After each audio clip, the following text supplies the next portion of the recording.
요즘 신문을 보면 가슴이 아픈 이런 뉴스들을 많이 접하게 됩니다.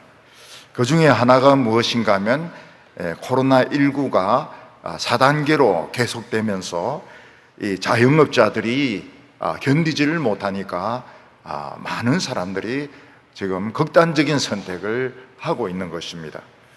지난주에도 아마 그 극단적인 선택을 하신 분들, 자살하신 분들이 한 20명 정도 되는 것 같습니다. 이들이 처음에는 참 이 작은 음식점이나 회사를 키워가지고 멋진 이 사업을 하려고 생각을 했는데 최저임금제가 도입이 되고 또 코로나가 퍼지면서 이 4단계가 계속되니까 이 빚을 갚지 못해서 결국 이 사람들이 극단적인 선택을 하게 되는 것입니다. 이것은 작은 교회들도 마찬가지입니다. 어떻게 이런 뜨거운 그 열정을 가지고 교회를 개척했지만은 이 코로나 확진 때문에 서울에서는 10명 이상 모이지 못합니다. 또 10% 이상 모이지 못합니다. 그러니까 아무리 이 목회자들이 열정이 있어도 교인들이 모이고 싶어도 못 모이는 것입니다. 그러니까 교회가 더 이상 이 월세를 낼 그런 형편이 안 된다, 그런 이야기들을 많이 하고 있습니다. 전에 아주 좋은 기업이 있었습니다. 기독교 정신으로 운영하는 좋은 이런 기업이 있었는데 그 기업에 어느 날 노조가 들어왔습니다. 그러면서 분위기가 완전히 바뀌게 되었는데, 그 전에는 그 회사에 가면 직원이나 손님이나 다 웃으면서 인사하고 그렇게 참 따뜻하게 되었는데, 노조가 들어오면서 텐트를 치고 막 24시간 북치고 장구치고 마이크 대놓고 욕을 하고 이러는 바람에 그 회사가 사느냐 죽느냐 하는 그런 위기에 처한 적도 있었습니다. 사실 괜찮은 기업인데 노조가 들어오면서 망해버린 기업들, 또 망해버린 병원들도 있습니다. 우리 교회의 어떤 성도님은 아기가 생기지 않아서 참 열심히 기도했는데 아기가 생겼습니다. 그래서 아기를 이렇게 잘 키우고 있는데 참 믿음이 정말 좋은 그 어머니가 갑자기 이 암에 걸리면서 돌볼 사람이 자기밖에 없으니까 학교 선생님 하다가 휴직하고 어머니를 혼자서 간호하고 간병했습니다. 우리 인생에는 보면 참 그런 대로 일이 잘 풀려가는 것 같다가 생각지도 못했던 어려움이 딱 생기면서 모든 것이 올스톱 돼버리고 불행에 빠질 때가 있습니다. 기도를 해도 병이 잘 낫지 아니하고 믿음도 아무 소용이 없는 것 같고, 이럴 때 예수 안 믿는 사람들은 참 그 사람 운이 없다 이렇게 이야기하는데, 예수 믿는 사람들은 운이 없다는 소리를 할 수가 없거든요. 기도하면 다 된다고 했는데, 믿음은 능치 못한 것이 없다고 했는데, 어떻게 내 인생이 잘 풀려가다가 이런 고비를 딱 만나는 바람에 브레이크가 잡혀가지고 더 이상 꼼짝달싹 못하는 그런 경우가 굉장히 많은 것입니다. 그럴 때 우리는 어떻게 해야 이 고비를 넘길 수 있고, 우리가 어떻게 하면 이 위기를 극복하며 이 뜨거운 신앙을 되찾을 수 있느냐 하는 것이 우리의 과제인 것입니다. 오늘 첫 번째로 보면 위기에 빠진 이 엘리사의 신앙을 보게 됩니다. 엘리사는 어느 날 갑자기 선생이신 엘리야가 하늘로 올라가는 바람에 엘리야의 책임을 다 떠맡게 되었습니다. 엘리사는 막 좌충우돌하면서 좌우간 하나님의 일을 했습니다. 베델로 올라가다가 그 나쁜 청년들이 막 대머리를 하면서 꺼지라고 이렇게 할 때 막 화가 나서 저주하는 바람에 곰 2마리가 나와서 청년들 42명을 막 물어 죽이는 참사가 벌어지기도 합니다. 이 선지자가 해야 되는 것은 죽은 사람을 살려야 되는 것인데 아무리 뭐 욕을 했기로서니 멀쩡하게 살아있는 청년들 42명이 그냥 곰에게 물려서 다 죽어버린 것입니다. 근데 엘리사에게는 그 장점이 하나 있었는데, 그 장점이 무엇인가 하면 아무리 생각해도 말도 안 되는 그 영감을 믿는 것입니다. 그리고 그 영감을 다른 사람에게 설교할 수 있는 이런 믿음을 가지고 있었습니다. 말도 안 되는 것을 설교할 수 있는 이런 믿음을 엘리사는 가지고 있었습니다. 그 중에 하나가 무엇인가 하면 이스라엘과 유다와 에돔 왕이 연합을 해가지고 모압을 칠 때 7일 동안 행군을 했지만 그들은 물을 구하지 못했습니다. 이제 그들은 물이 없어서 진짜 망하게 되었고 죽게 되었을 때 엘리사가 가까이에 있다는 소식을 듣게 되었습니다. 엘리사는 막 사람들의 소음이 너무 시끄러우니까 그 소음을 차단하기 위해서 금고를 연주하게 하고 하나님의 음성을 들으려고 애를 씁니다. 그때 그의 머릿속에 어떤 영감이 떠오르는가 하면 이 골짜기에 구덩이를 많이 팔면 된다, 이런 데 영감이 생기는 것입니다. 지금 이 세 개 나라 백성들이 행군하고 있는 곳은 와디라고 해가지고 비가 올 때는 물이 흐르지만 비가 오르지 않을 때는 물 한 방울 나지 않는 그런 건조한 땅입니다. 근데 엘리사는 자기 머리에 생각난 이 영감이 하나님의 말씀이라고 믿습니다. 그래서 왕들에게 뭐라고 말했는가 하면 군사들에게 할 수 있는 대로 이 골짜기에 구덩이를 많이 파라고, 10,000개 이상 파라고 이야기를 합니다. 그때 뭐 말도 안 되는 소리 하지 말라고 그렇게 말할 수도 있지만은 여호사밧 같은 이런 왕은 믿음이 있었습니다. 그래서 그 사람도 참 웃기는 게 말도 안 되는 이 말을 믿습니다. 그래서 군사들에게 명령을 하기를 이 골짜기에 구덩이를 할 수 있는 대로 많이 팔아, 한 수만 개 정도 파라고 지시를 합니다. 그날 밤에 어디서부터 나왔는지 알 수 없는 맑은 물이 흘러나와가지고 그 구덩이 수만 개에 물이 가득 채워져 있는 것입니다. 이스라엘 백성들, 유다 백성들, 에돔 백성들은 이 물을 마시고 전쟁에서 이기게 됩니다. 이게 엘리사의 장점이었습니다. 엘리사의 장점은 자기에게 떠오르는 이 영감이 말도 안 되는 것이, 거의 말도 안 되는 것입니다. 그렇지만은 하나님의 말씀으로 믿는, 또 전파할 수 있는 용기가 있었던 것입니다. 다른 하나는 이제 선지자의 이 학생 부인이 엘리사를 찾아와 가지고 자기 남편이 참 하나님을 잘 믿으려고 애쓰는 사람이었는데 병으로 죽었다는 것입니다. 근데 죽으면서 남긴 것이 유산은 하나도 없고 빚으로 약을 사고 빚으로 양식을 구하고 이러면서 부채만 잔뜩 남겨놓고 죽었는데, 이 빚을 갚을 길이 없어서 이 채주들이 와서 나의 2 아들을 종으로 잡아가서 팔려고 한다는 것입니다. 그 엘리사도 무슨 방법이 있습니까? 엘리사도 돈을 가지고 다니는 사람이 아닌데 나도 방법이 없다 이랬는데 영감이 떠오릅니다. 무슨 영감이 떠오르면 말도 되지도 않는 영감입니다.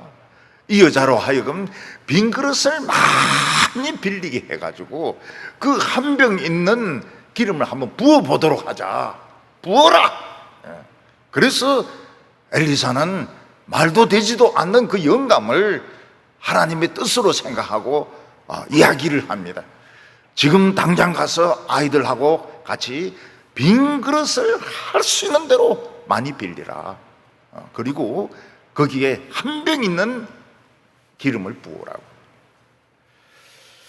그랬더니 이 과부도 따지질 않습니다. 그냥 말도 안 되는 선지자의 말을 믿습니다. 그래서 병에 있는 기름을 부으니까 기름이 계속 나오는 것입니다. 언제 그 기름이 스톱이 됩니까? 빈 그릇이 없을 때, 더 이상 빈 그릇이 없을 때 기름이 스톱이 되었습니다.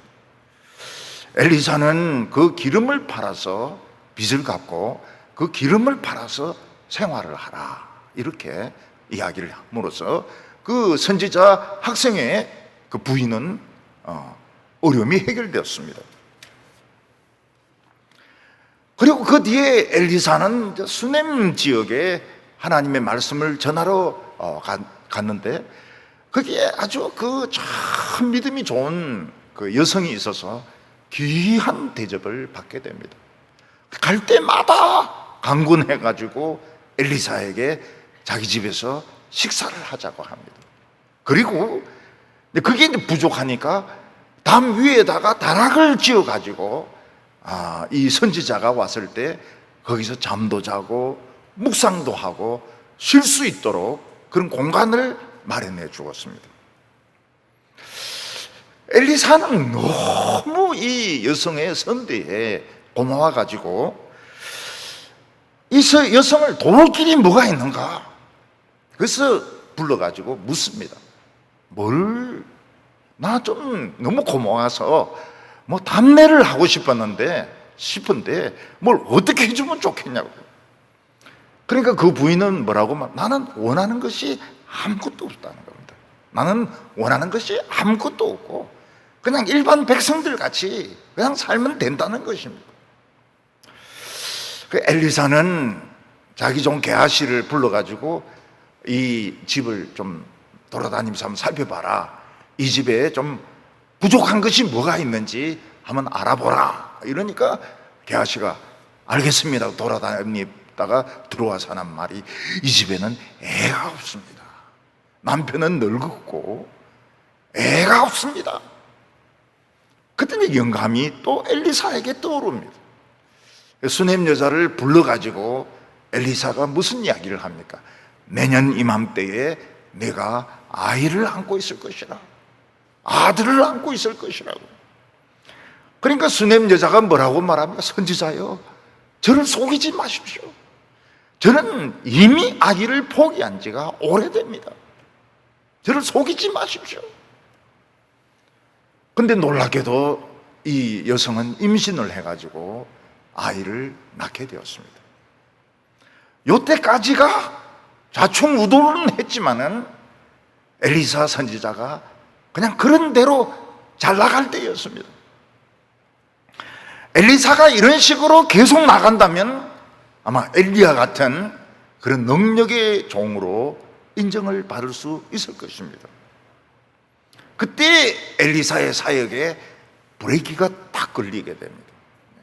무슨 브레이크가 걸리게 됩니까? 이 기도해서 낳은 이 아기가 잘 자라다가 어느 날 죽어버린 것입니다. 기도해서 낳은 아기가 죽는 것입니다.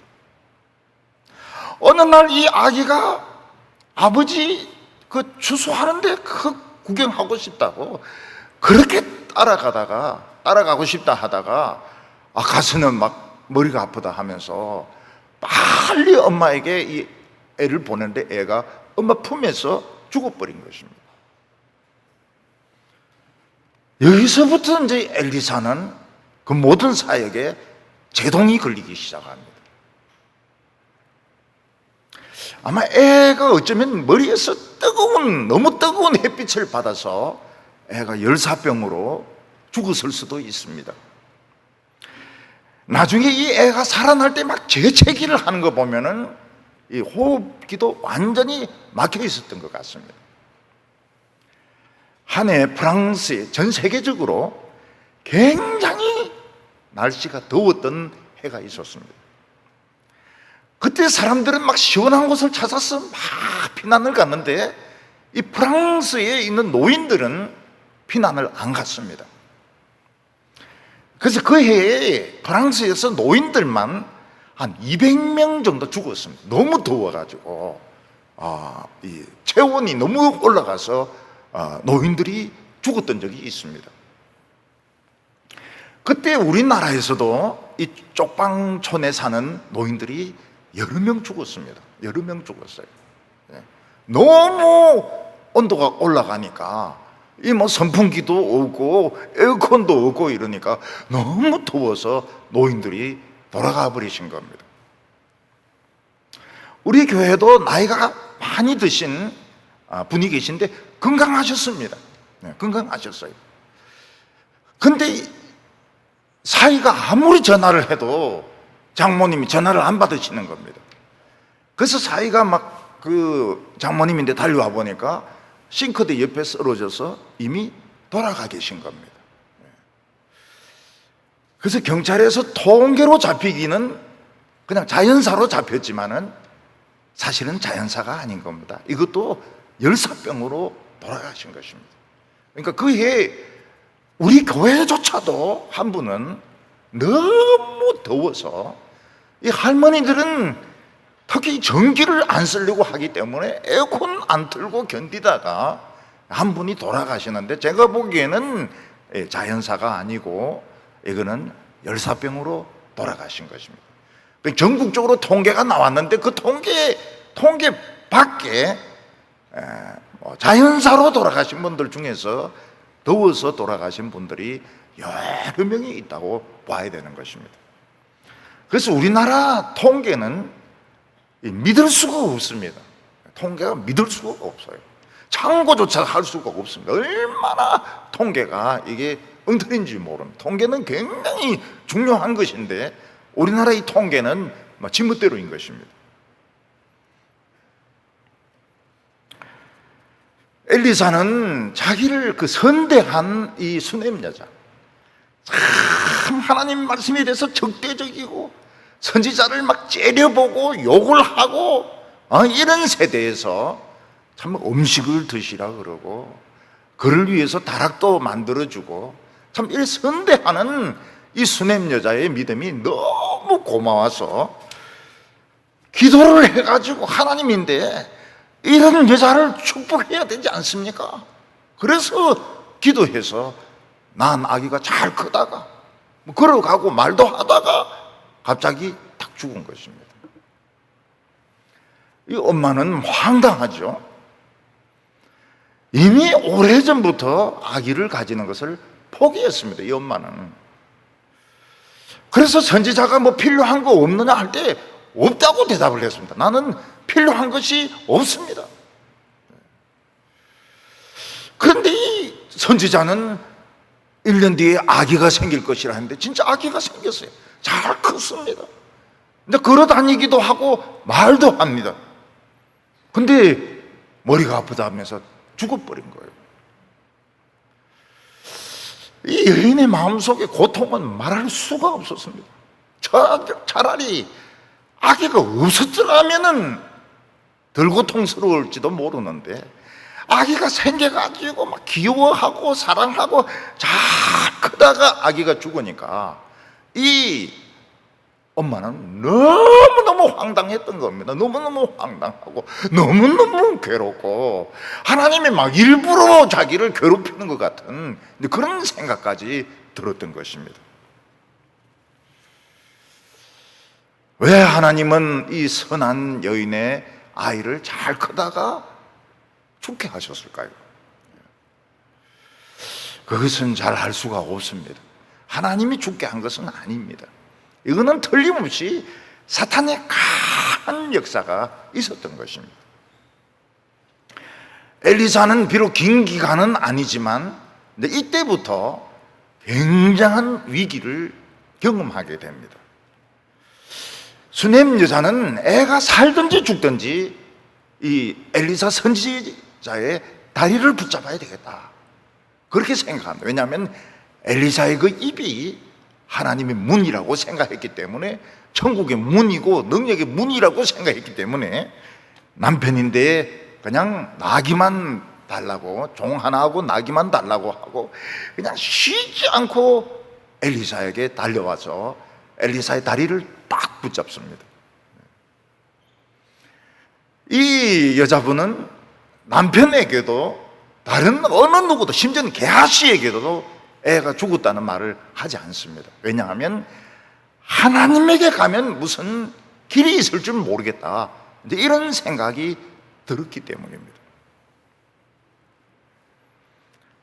근데 하나님은 엘리사에게 이 수넴 여자의 집에 엄청난 일이 일어난 것, 애가 죽은 것을 일체 말씀을 안 하셨습니다.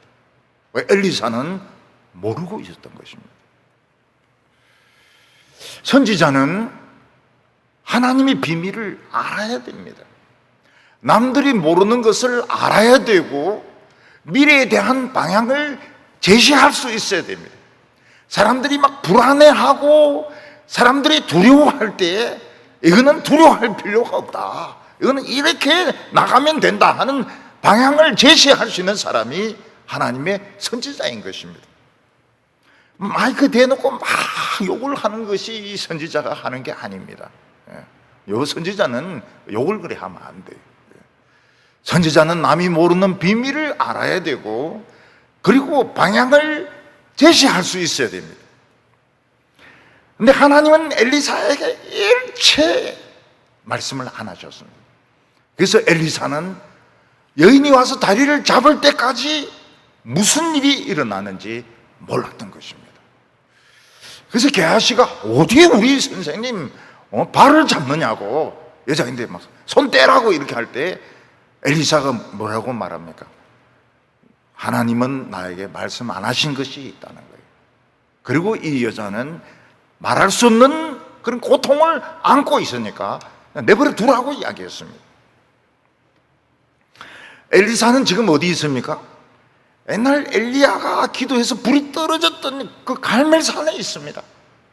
그 갈멜산에서 어떻게 하면 나는 더 능력을 받을 것인가? 불이 떨어지는 이런 능력을 받을 것인가? 뭐 이런 생각을 하고 있었을 것입니다. 근데 그동안에 한 성도의 가정에는 아이가 죽고 참 그 말할 수 없는 비통함 가운데서 이 참 선지자를 선대했던 이 수넴 여자가 절망에 빠져서 있었던 것입니다. 그래서 여자는 엘리사에게 이야기합니다. 저는 원하는 것이 없다고 말하지 않았습니까? 제가 아기를 달라고 하지 않았습니다. 저는 원하는 것이 없었습니다. 그리고 선지자가 저에게 내년 이맘때에 아이를 안고 있을 거라고 말씀하셨을 때 저는 저를 속이지 말라고 말씀하지 않았습니까? 그런데 아이가 생겼고 이 아이가 죽었습니다. 근데 이 사실을 엘리사는 전혀 모르고 있었던 것입니다. 선지자로서 이건 굉장히 큰 좌절입니다. 하나님이 엘리사에게 침묵을 지키신 것입니다. 기도해서 낳았던 아기는 죽어버리고 하나님은 엘리사에게 아무 말씀도 안 하셨던 것입니다. 그리고 엘리사는 막 공상에 빠져가지고 내가 어떻게 하면 엘리야 같이 불이 떨어지게 할 수 있느냐, 뭐 이런 생각만 하고 있었던 것입니다. 그때 엘리사에게 하나님의 영감이 떠올랐습니다. 그것이 뭔가 하면 내 종을 보내서, 내 종 게하시를 보내서 내 지팡이를 아이 얼굴에 올려놓으면 아이가 살아날 것 같은 그런 영감이 떠올랐던 것입니다. 그래서 엘리사는 게하시에게 지금 내 지팡이를 쥐고 달려가라. 중간에 아는 사람 만나도 인사하지 말고, 인사를 걸어도 대답하지 말고 그냥 그 수넴 여자의 집으로 달려가서 아이의 얼굴에 내 지팡이를 올려놓으라고 이야기를 했습니다. 그러나 엘리사의 영감은 통하지 않았습니다. 게하시가 엘리사의 말대로 열심히 달려가서 중간에 아무하고도 인사하지 않고 그냥 달려가서 아이의 얼굴에 이 엘리사의 지팡이를 올려놓았지만 아이는 살아나지 않았습니다. 엘리사에게 영감이 떠난 것이 아니냐, 이래 되는 것입니다. 전에 어떤 교인들은 그런 말을 하는 것을 들었습니다. 우리 목사님에게서 영감이 떠난 것 같다, 영감이 떠났다, 이런 이야기를 하는 것을 들었습니다. 아마 목사님의 그 설교가 힘이 없어졌든지, 아마 목사님의 설교가 은혜가 안 되었든지 모르겠지만은 우리 목사님에게서 영감이 죽었다, 이런 이야기 하는 것은 이건 굉장히 이거는 심각한 것입니다. 목회를 그만둬야 되는 이런 위기에 처하게 된 것입니다. 왜 하나님께서는 엘리사의 영감이 실패하게 했을까요? 지금까지 엘리사는 말도 되지도 않는 하나님 말씀을 다 믿고 기적과 능력이 나타났습니다. 근데 이번에 이 영감은 틀렸습니다. 아무 효력이 없었습니다. 왜 하나님께서는 엘리야의 영감이 틀리게 하셨을까요? 하나님은 엘리야에게 내 영감이 아무리 놀라워도 병을 고치는 것은 나지, 너는 내 종에 불과하다, 너는 게하시처럼 내 종에 불과한 것이지 너가 뭐 전지전능해서 사람들의 병을 고치고 전쟁에 이기고 죽은 사람을 살리는 것이 아니라는 것을 가르쳐주고 계신 것입니다. 내 영감이 틀릴 수도 있다, 이걸 가르쳐 주신 것입니다. 만약에 엘리사의 영감이 틀릴 수 있다면 이게 틀린지 맞는 영감인지 어떻게 알 수 있습니까? 이제부터는 이제 굉장히 혼란이 생기게 되는 것입니다.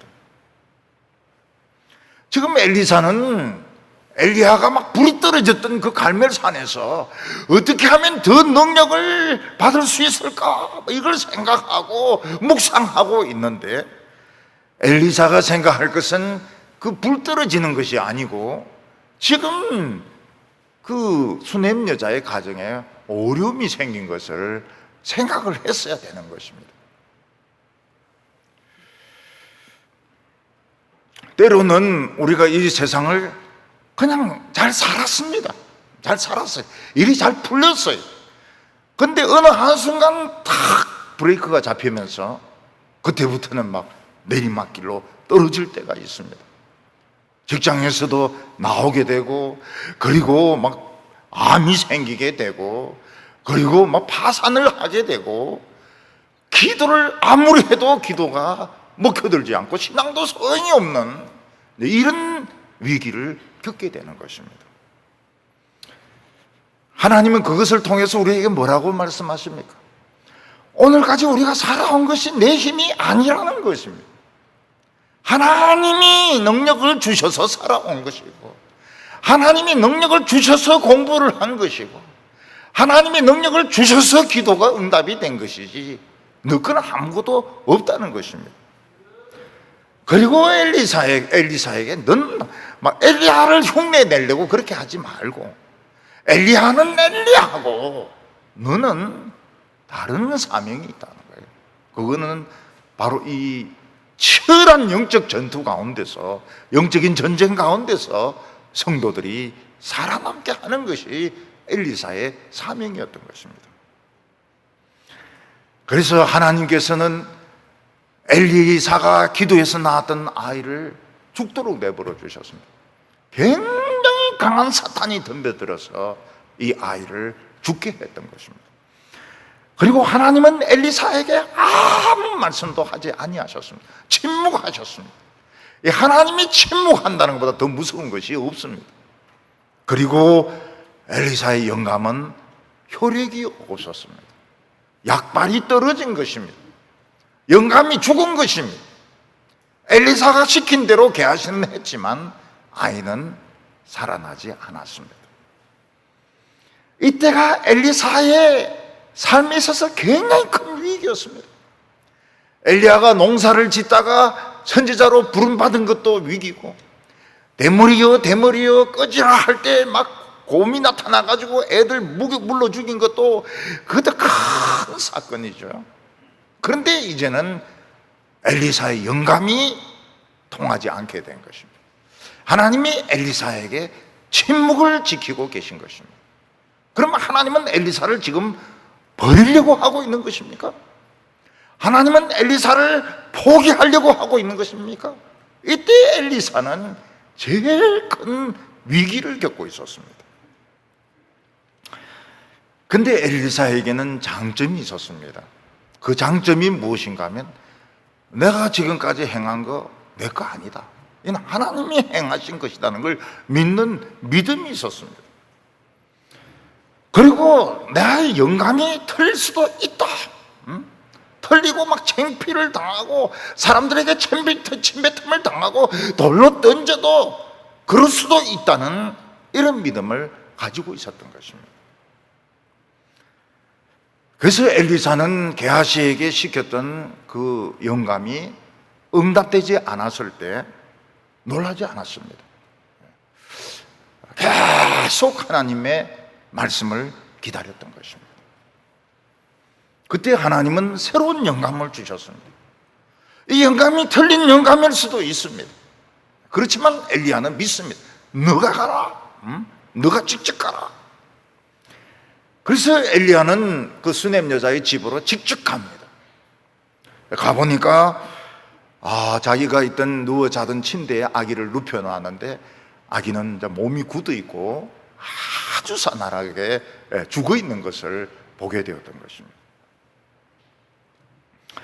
엘리사는 아이의 눈에 자기의 눈을 맞추고 아이의 입에 자기 입을 맞추고 아이의 손을 자기 손에 붙잡고 그리고 간절하게 기도했습니다. 하나님, 이 사탄의 역사를 물리쳐 주시고 얼마나 강한 사탄이 이 아이의 생명을 뺏어갔는지 모르겠지만 하나님, 이 아이를 살려주십시오. 그렇게 간절하게 기도를 했습니다. 근데 그 기도가 효력이 없었습니다. 아이는 살아나지 않았습니다. 단지 몸만 조금 따뜻해졌을 뿐입니다. 그러면 애가 살아나지 못한다면 조금 따뜻해다가 씻고 그리고 애는 죽는 겁니다. 그러니까 엘리사가 두 번째 하나님의 그 영감의 말씀을 듣고 왔지만 애는 살아나지 못했습니다. 그냥 몸만 조금 미지근하다가 그냥 만 겁니다. 이것은 마치 엘리야가 3년 반 동안 비가 오지 않던 그 이스라엘 위해서 6번 기도했지만 아무 소용이 없었습니다.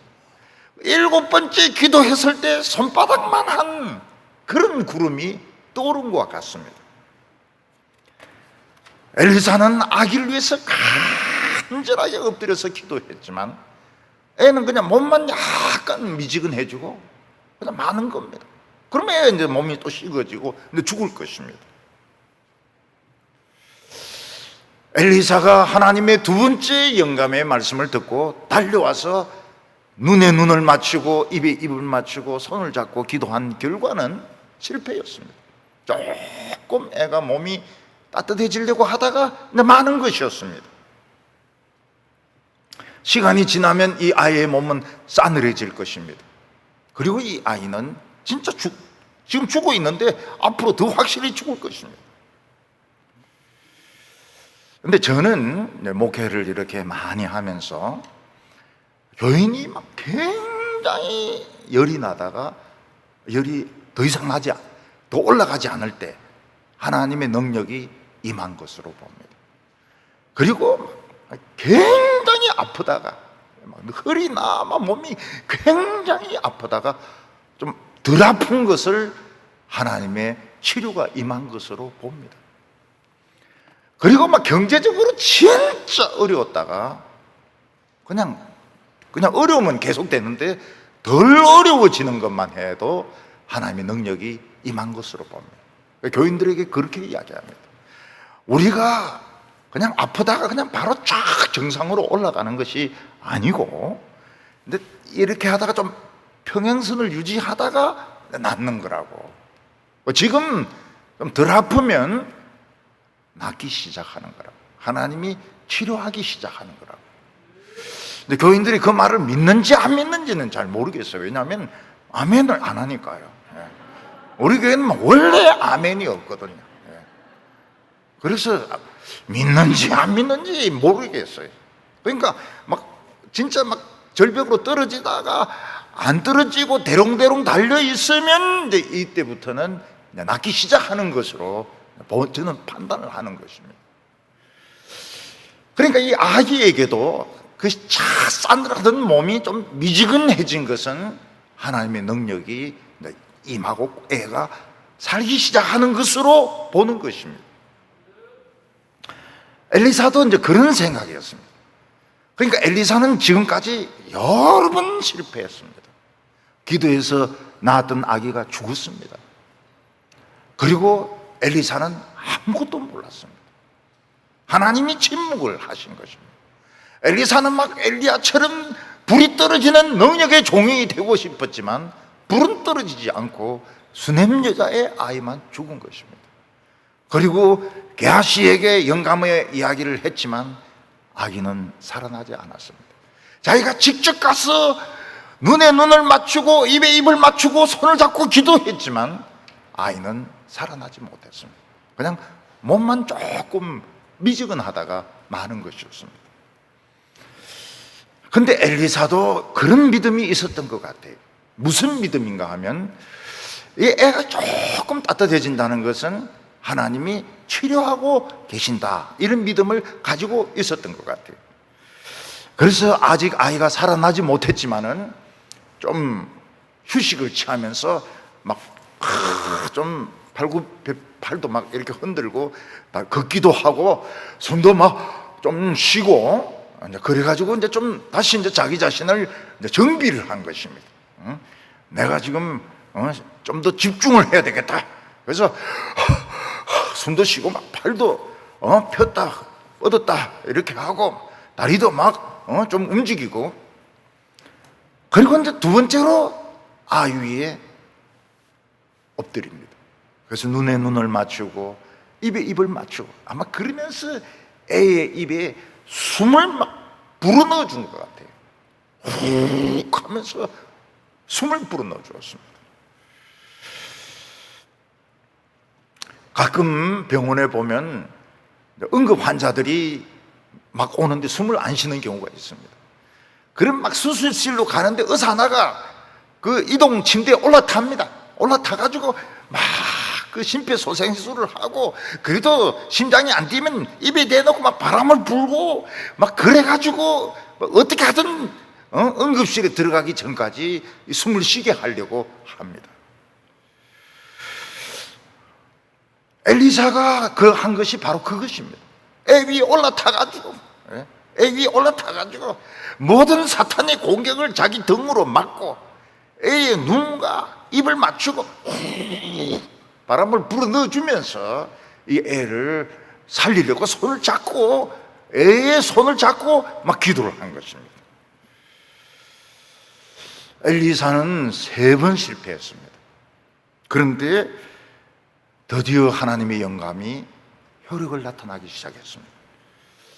애가 막 움직이기 시작하더니 재채기를 7번 막 하는 겁니다. 또 엘리사가 그 재채기를 헤아렸다는 것도 또 놀라워요. 우리는 보통 재채기 했다 이러지만은 재채기를 7번 했다는 걸 헤아렸던 것입니다. 그리고 애가 살아났습니다. 엄마 하면서 눈을 뜨면서 살아났습니다. 엘리사는 게하시를 불러가지고 엄마 데리고 오라고. 그래서 엄마가 오니까 애가 앉아 있습니다. 엄마는 그 엘리사에게 절을 하고 애를 안고 자기 아무 말도 없이 자기 방으로 돌아갔습니다. 그럴 때는 말이 필요가 없죠. 그 감사, 그 감격, 그거는 말이 표현이 필요가 없는 것입니다. 그냥 절만 하고 애 안고 돌아갔습니다. 하나님께서는 이것을 통해서 엘리사, 너는 어디까지나 종에 불과하다. 너는 게하시 같은 종이야. 아무리 능력이 나타난다 하더라도 그 능력은 너 능력이 아니고 내 능력이란 말이야. 너의 영감은 틀릴 수도 있어. 하나님이 침묵할 수도 있어. 그러니까 너는 더 긴장하고 있어야지 엘리야 같이 막 불이 떨어지는 이런 선지자가 되려고 하지 말라는 겁니다.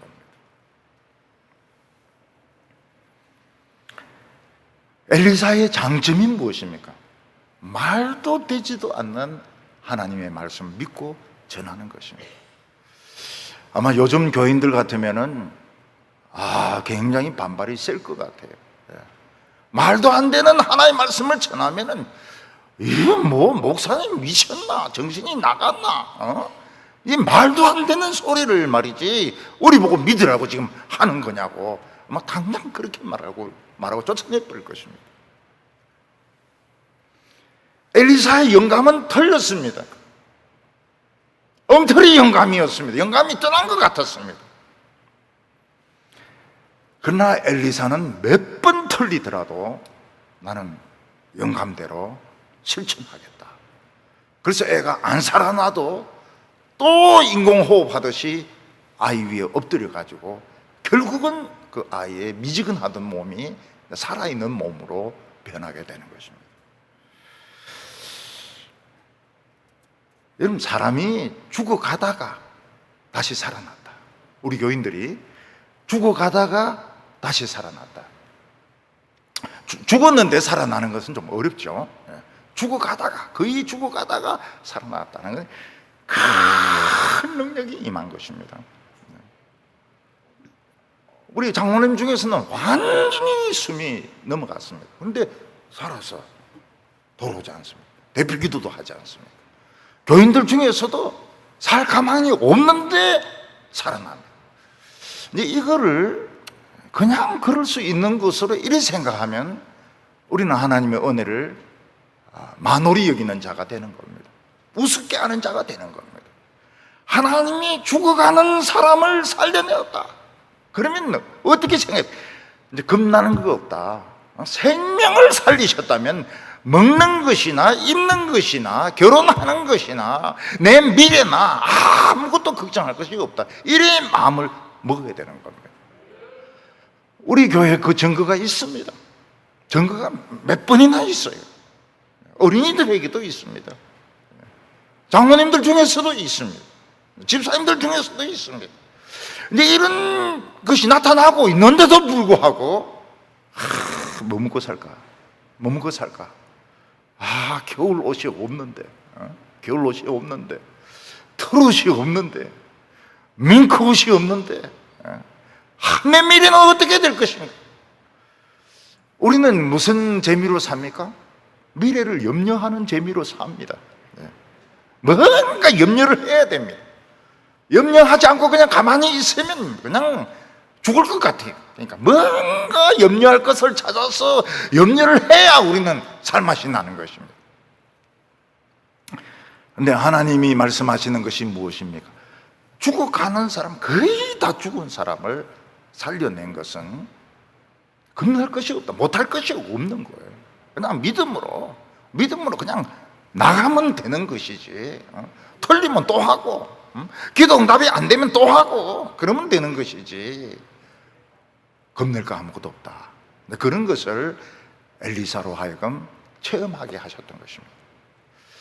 그래서 엘리사의 사역에 영감이 떠나고 하나님이 침묵하시고 그의 영감이 실패했던 이런 경험들은 엘리야가 앞으로도 교만하지 않고 겸손하게 하나님의 일을 할 수 있는 그런 체험을 하나님이 시키셨던 것입니다. 이번 두 번째로는 이제 먹는 문제입니다. 죽음에 독이 있는데 죽을 이제 제자들이 먹는 것입니다. 엘리사가 하나님의 말씀으로 제자들을 키우는데 제일 문제되는 것은 역시 먹는 문제였습니다. 이 선지자 제자들은 하던 일을 그만두고 원래부터 싫었는지 모르겠지만 하던 일을 그만두고 지금 하나님의 말씀만 배우고 기도하는 것만 배우고 막 영감을 얻으려고 애를 쓰는 사람들입니다. 그러니까 그들은 돈이 없었어요. 먹을 것이 없었습니다. 그래서 그들은 산에 가서 나무를 뜯기도 하고 들에서 나무를 뜯기도 하고 또 다른 사람에게 이제 밀을 빌리기도 하고 보리를 빌리기도 하고 이제 이러면서 생계를 유지했던 것입니다. 선지자가 엘리사가 길갈 땅에 가니까 큰 흉년이 들어서 사람들이 먹을 것이 없어요. 그래서 선지자 제자들은 굶어가면서도 하나님의 말씀을 들으려고 엘리사 앞에 모여 있었습니다. 많이 모여 있었습니다. 그들은 다 굶주린 사람들이었습니다. 엘리사는 지금 제자들이 학생들이 지금 배가 굉장히 고픈 것을 알고는 큰 솥에다가 물을 끓이라고 했습니다. 거기에 가루를 집어넣고 밀가루나 보리가루를 집어넣고 이제 야채를 집어넣어서 국을 끓이라고 했습니다. 이게 이제 국인지 죽인지, 국이냐 죽이냐, 죽에 가깝죠. 죽에 가깝죠. 가지고 있는 밀은 적고 먹어야 될 사람은 많고 이러면은 방법은 하나밖에 없습니다. 이런 큰 죽을 끓여가지고 전부 한 숟가락씩 퍼먹는 겁니다. 야채하고. 그러면 안 먹는 것보다는 훨씬 낫죠. 옛날에 저희들은 그런 식으로 해서 살았던 것입니다. 제가 어렸을 때 어머니가 주로 끓이는 것이 갱죽입니다. 갱죽. 이제 밥은 적고 쌀은 적고 이러니까 솥에다가 그 밥이나 쌀을 넣고 그리고 물을 잔뜩 부은 뒤에 이제 김치나 야채를 집어넣고 막 끓입니다. 그리고 이제 우리인데 한 그릇씩 퍼주는 거예요. 진짜 먹기 싫었습니다. 먹기 싫었어요. 지금은 절대로 먹지 않습니다. 지금은 그 갱죽 그거 절대로 먹지 않습니다. 근데 제가 놀라운 것을 발견했어요. 아니 부인들이, 서울 부인들, 대구 부인들이 이 김치국밥이라 이러면서 이걸 막 굉장히 맛있다고 먹는 거예요. 우리는 그거를 죽어도 안 먹는데 부인들이 그걸 김치국밥 돈 주고 사서만 먹는 거예요. 그래서 저는 그 이해가 안 돼요. 근데 더 견딜 수 없는 것이 있습니다. 그게 뭔가 하면 제 집사람이 이거 너무 맛있다 하면서 먹으라고 제 입에 강제로 이제 넣어주는 겁니다. 근데 자신이 먹는 거야. 그건 뭐라고 할 수 있습니까? 근데 제 입에 막 그냥 쑤시 얹는 거야. 이게 맛있다고, 김치국밥 맛있다고. 그때는 정말 죽고 싶죠. 자기만 먹으면 되지. 지금 이 꿀꿀이 죽에 막 질릴 대로 질린 이 지금 저에게 그거를 막 입이 막 그걸 사랑이라고 생각하는 겁니다. 저에게 그걸 막 강제로 넣어주는 걸 남편에 대한 끔찍한 사랑이다. 진짜 저는 끔찍한 사랑 때문에 여러 번 죽을 뻔했습니다. 제자들은 이제 그런 꿀꿀이 죽을 이제 만든 거예요. 밀가루 집어넣고 보리가루 집어넣고 그 다음에 이제 야채를 집어넣고 이래서 팔팔팔 끓여가지고 이제 한 그릇씩 이제 퍼주려고 하는 겁니다.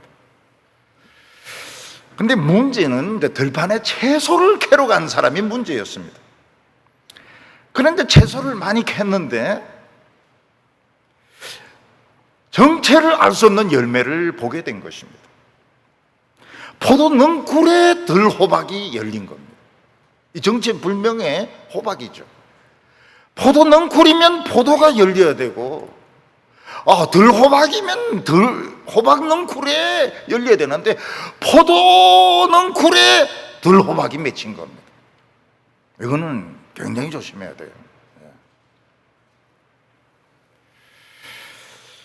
그가 그 정체불명의 열매를 따오는 건 좋은데 따가지고 와가지고 물어봐야 됩니다. 이거 먹어도 되는 거냐 안 되는 거냐, 국에 넣어도 되는 거냐 안 되는 거냐, 그거 물어봐야 됩니다.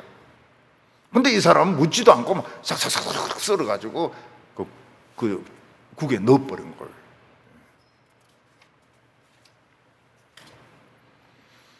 근데 그 들호박은 독이 있는 호박이었습니다. 호박도 아니고 정체불명의 열매인데 독이 있는 것이었습니다. 그거 먹으면 사람이 토사광난을 하고 죽을 수도 있는 그런 열매였던 것입니다. 그래서 자기 땅에는 죽을 맛있게 끓인다고 끓였지만 사실은 독을 집어넣은 겁니다. 저희들이 어렸을 때 보면 산에 가서 막 까마중도 따먹기도 하고 뭐든지 막 솔잎 이 껍데기도 막 벗겨가 먹기도 하고 막 이러니까 어머니가 우리를 교육을 시킵니다. 먹을 수 있는 것과 먹을 수 없는 것. 제일 조심하라는 것이 독버섯입니다. 독버섯. 독버섯은 참 색깔이 좋지만 그거 먹으면 죽는다. 먹을 수 있는 버섯은 못생긴 버섯이다. 이쁘게 생긴 버섯은 독버섯이니까 먹어서는 안 된다고 말하고, 그리고 뱀딸기도 먹어서는 안 된다고 이야기를 하고, 엄마가 이제 그런 교육을 시켰던 기억이 나요. 이 선지자 생도들, 선지자 제자들은 뭣도 모르고 그 큰 솥에 끓여놓은 그 이제 죽을 이제 퍼가지고 막 먹기 시작하는 거예요. 근데 이제 죽이 이제 이상한 거예요. 색깔도 좀 푸르스름하고 냄새도 좀 고약하고, 그리고 그 먹은 사람들 막 배가 아파가 막 토하고 뒹굴고 막 이러는 겁니다. 그때 뭘 아는 그 제자가 뭐라고 말합니까? 선생님, 지금 이 안에 독이 들어 있습니다. 이 죽은 죽음의 죽입니다. 독의 죽입니다. 지금 우리는 이걸 먹으면 다 죽습니다. 그리고 지금 먹은 사람도 지금 굉장히 그 치료가 필요하다는 거예요. 엘리사는 뭘 체험을 했습니까? 3번 영감에 실패하고 죽은 아이가 살아나는 체험을 했습니다. 사람이 살아났는데 겁날 것이 뭐 있습니까? 엘리야에게 하나님의 영감이 떠올랐습니다. 그 죽에다가 가루를 더 집어넣으라는 겁니다. 가루를. 뭐 밀가루인지 보리가루인지 더 집어넣으라는 겁니다. 이미 독이 지금 퍼져 있는 죽에 가루를 넣는다고 해서 이게 먹을 수 있는 것이 될 수 있습니까? 이거는 가루만 허비하는 것이고, 이거는 결국 버려야 되는 것입니다. 아깝지만 다 버려야 되는 것이고, 그 아픈 사람들은 뭐 피를 뽑든지 뭐 이런 식으로 해서 응급처치를 해야 됩니다. 옛날에는 이 환자 치료하는데 제일 중요한 방법이 피를 뽑는 것이었습니다. 그래서 피를 빼주고 돈을 받습니다. 의사들이 피를 빼주고 돈을 받아요. 독을 뺀다고 해가지고요. 지금 이 솥에 있는 이 죽은 버려야 됩니다. 그리고 막 지금 토사광난하고 있는 이런 사람들은 피를 뽑아줘야 됩니다. 근데 엘리사에게 영감이 든 것은 뭡니까? 가루를 더 집어넣어라. 가루를 더 집어넣는 것은 가루를 허비하는 것입니다. 이건 도저히 논리적으로 말이 안 되는 것입니다. 근데 제자들도 믿음이 생겼습니다. 제자들도 선지자의 말도 안 되는 영감을 믿죠. 그래서 그들은 그 독이 있는 죽을 버리지 않고 거기다 가루를 더 집어넣었습니다. 그리고 막 돌렸습니다. 그 아까운 가루를 그냥 허비하고 버리는 것 같았습니다. 이 죽은 버려야 되는 죽인데, 그리고 그 독 열매 따온 그놈 두들겨 패야 되는데, 이 독이 없어졌습니다. 퍼먹어 보니까 아마 엘리사가 먼저 퍼먹어 봤을 겁니다. 퍼먹더니 괜찮아, 파인, 괜찮아. 너희들도 먹어라. 그리고 지금 막 뒹굴고 있는 사람도 먹여. 다 낫는 거야. 다 낫는 거야. 다 먹어보니까 낫는 것입니다. 그래서 그 엄청난 죽을 버리지 않고 전부 이제 배부르게 먹었고, 심지어는 그 독이 있는 그 호박까지 이제 썰어서 먹게 된 것입니다. 예수님께서는 사람이 떡으로만 살 것이 아니요 하나님의 입에서 나오는 말씀으로 살 것이라고 했어요. 이 사람은 우리를 말합니다. 우리 하나님의 사람을 말합니다. 안트로포스, 모든 사람을 말하는 것이 아닙니다. 하나님의 사람을 말하는 것입니다.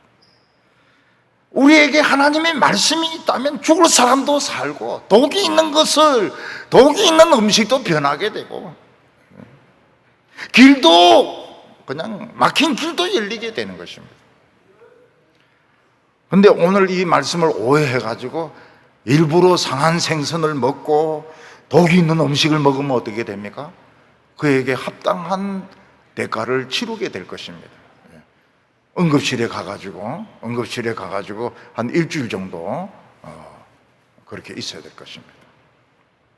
우리 부교육자 중에서 저 몰래 3명이 이제 개고기를 먹으러 갔습니다. 이게 보고를 하고 가야 되는데 그냥 보고도 안 하고 그냥 한 명이 우리 좀 힘이 없는 것 같지 이러면서 2명을 좀 데리고 그 개고기 집으로 갔습니다. 2명이 이제 토사관난을 만난 거예요. 1명은 안 생기고, 2명은 손잡고 링게를 꽂고 그 병원 응급실에서 이제 같이 누워 있었습니다. 제가 그랬습니다. 그 앞으로 먹으러 갈 때는 꼭 내인데 이야기하고 가. 요새 개들은 말이지 항생제를 많이 맞아가지고 감기도 막 뚝뚝 났는데 그냥 개 먹은 항생제가 자기 속에 들어오니까. 또 어떤 사람은 개고기를 하지만 늑대고기도 있는데 막 그것만 막 달만 보면 짖는다는 거예요.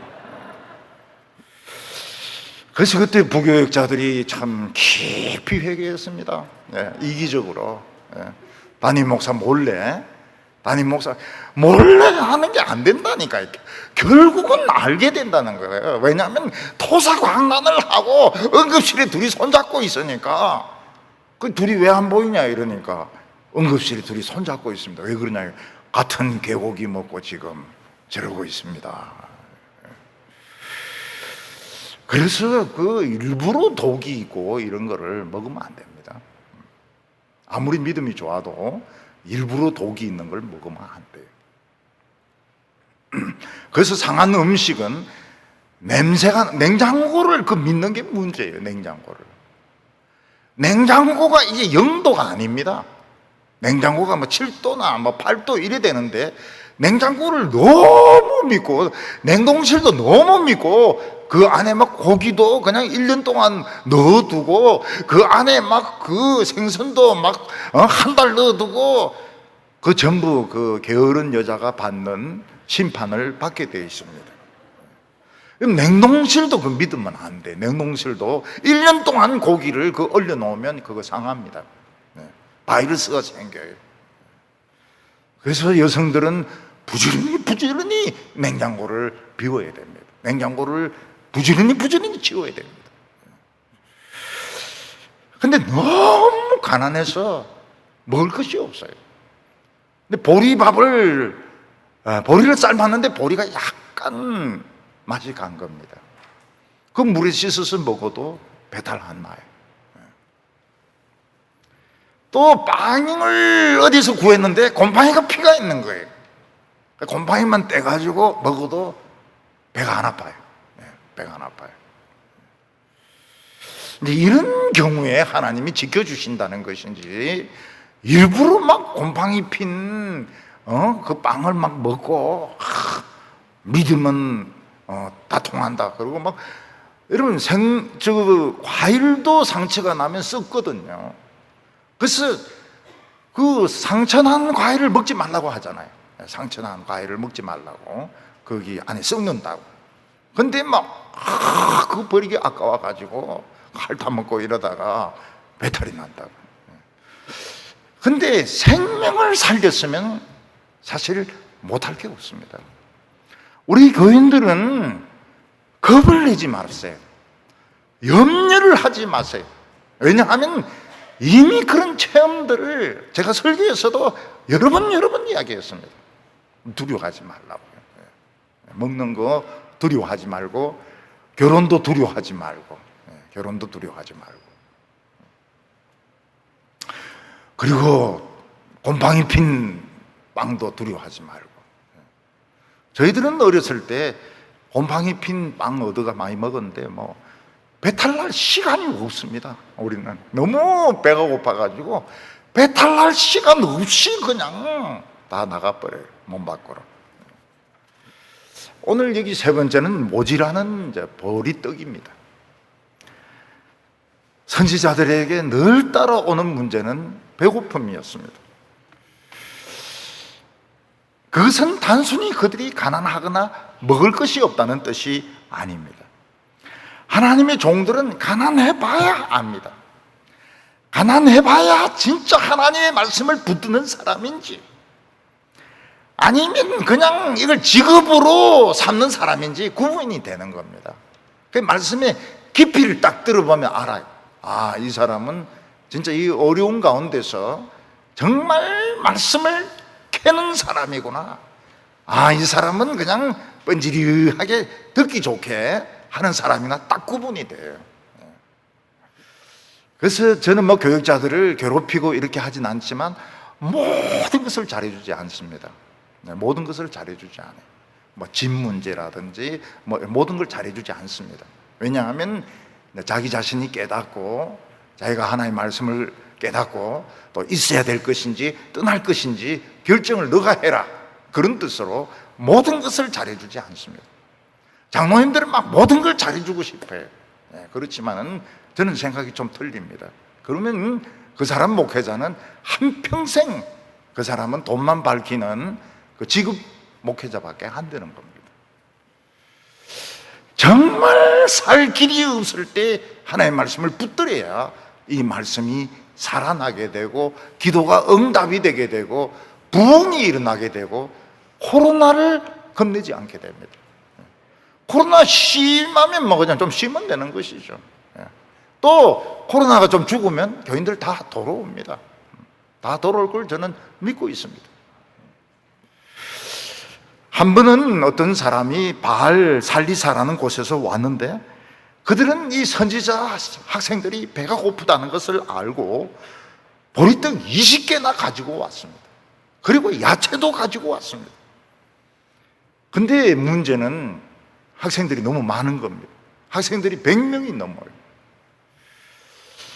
그러면 할 수 있는 방법이 뭡니까?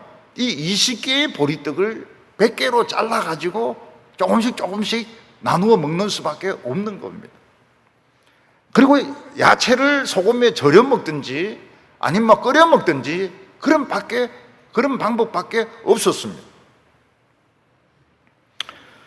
참 어떤 사람이 보리떡 20개를 가져온 건 참 고마운데 선지자들이 학생들이 너무 많은 거예요. 100명이나 있는 겁니다. 옛날에 우리 교회에서 총신에 가서 설교하면 그 점심을 우리가 다 제공을 합니다. 점심 닭 반 마리 막 이런 거. 그때 학생들이 제일 좋아합니다. 어떤 물론 말씀 좋아하지만 이런 교회에서 찾아와 가지고 점심 식사를 무료로 쫙 제공해 줄 때 닭 반 마리 막 줄 때 신학생들 얼굴에서 막 굉장히 막 환하게 얼굴이 빛나죠. 제일 빛나는 학생은 누굽니까? 채플도 안 드리고 밥만 먹는 학생. 그 학생은 진짜 굉장히 기뻐요. 예배도 빠졌는데 점심까지 공짜로 먹다니 얼마나 기쁜 일인가. 요즘은 그게 안 돼요. 왜냐하면 채플을 딱 카드로 체크하게 되어 있기 때문에 빠지면 딱 표시가 나게 되어 있습니다. 우리 때는 신학교 그렇게 비인간적이지가 않았습니다. 뭐 카드 가지고 출석을 매기고 뭐 새벽기도 매기고 뭐 이런 거 없었어요. 하기 싫으면 안 하는 겁니다. 그래서 그때 학생들 중에서는 내일이 시험인데도 공부 안 하고 막 기도만 하는 사람이 있었습니다. 시험 잘 보게 해달라고. 대개 그런 학생들은 낙제를 면치 못했습니다.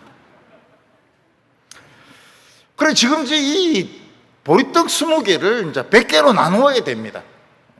한 개를 5등분 해야 되는 것이죠. 그때 영감이 떠올랐습니다. 그 영감이 무엇입니까? 그냥 다 줘라는 거예요. 쪼개지 말고 그냥 다 줘라. 그냥 굶은 사람은 굶고 그냥 다 줘라. 그러면 떡이 남을 거라고 했습니다. 보리떡이 남을 것이라는 하나님의 영감이 떠올랐습니다. 이 무엇을 말합니까? 엘리사가 큰 참 선지자로서 위기를 겪고 난 뒤에 죽은 내가 한번 살아나고 나서는 폭풍 같은 응답이 오는 거다. 무슨 기도를 드리든지 응답이 다 오는 거예요. 폭풍 같은 이런 하나님의 응답이 오는 겁니다. 엘리사는 하나님의 영감을 알지 못했고, 하나님은 엘리사에게 침묵하셨고, 게하시를 보내었지만 죽은 아이는 살아나지 않았고, 또 자기가 영감에 따라서 아이를 엎드리고 아이 위에 엎드려서 기도했지만 아이는 살아나지 않았습니다. 그러나 엘리사에게는 믿음이 있었습니다. 난 바보니까 응답될 때까지 또 하나님 새로운 영감을 주시면 또 순종하는 거야. 그때 아기는 재채기를 하고 살아났습니다. 그리고 독이 뜬 죽도 죽이 치료가 되어버렸어요. 그리고 부족한 보리떡도 그냥 실컷 먹고 남았던 것입니다. 예수님께서는 보리떡 5개와 물고기 2마리로 5,000명을 먹이시고 12바구니를 남기셨습니다. 그래서 돈이 없어서 하나님의 일을 못한다, 그런 소리를 우리는 해서는 안 됩니다. 우리는 하나님을 믿어야 됩니다. 왜냐하면 하나님은 천재 중에 천재입니다. 저는 하나님보다 더 천재는 못 봤습니다. 저는 천재도 별로 못 봤지만은 천재 중에 천재는 더 못 봤습니다. 하나님은 천재 중에 천재이십니다. 하나님은 우리 인생을 얼마든지 폭풍처럼 그렇게 축복하시기를 원하시는 분이십니다. 그래서 하나님의 말씀을 들을 때에 흘려듣지 마시기 바랍니다. 교회에서 병든 사람이 치료되고 죽어가던 사람들이 살아날 때 이걸 흘려듣지 마시기 바랍니다. 이것을 하나님이 나에게 주시는 음성으로 듣고 이것으로 모든 염려를 이기고 승리하는 성도들 되시기를 바랍니다. 기도하겠습니다. 거룩하신 하나님 아버지, 오늘 저희들에게 하나님의 말씀을 들려주심을 감사합니다. 하나님은 우리에게 침묵하지 아니하시고 우리에게 염려하지 말라고 하시며 설사 우리의 믿음이 틀려도 두려워하지 말라고 말씀하셨습니다. 우리는 코로나를 두려워하고 미래의 문제를 두려워하고 있습니다. 그러나 죽어가는 성도들을 살리신 하나님, 우리에게 폭풍같이 응답해 주실 줄로 믿습니다. 오늘 저희들이 모든 염려를 다 버리게 하여 주시옵시고 내 인생 전부를 하나님께 몽땅 다 바치게 하여 주시옵소서. 예수님의 이름으로 기도하옵나이다. 아멘.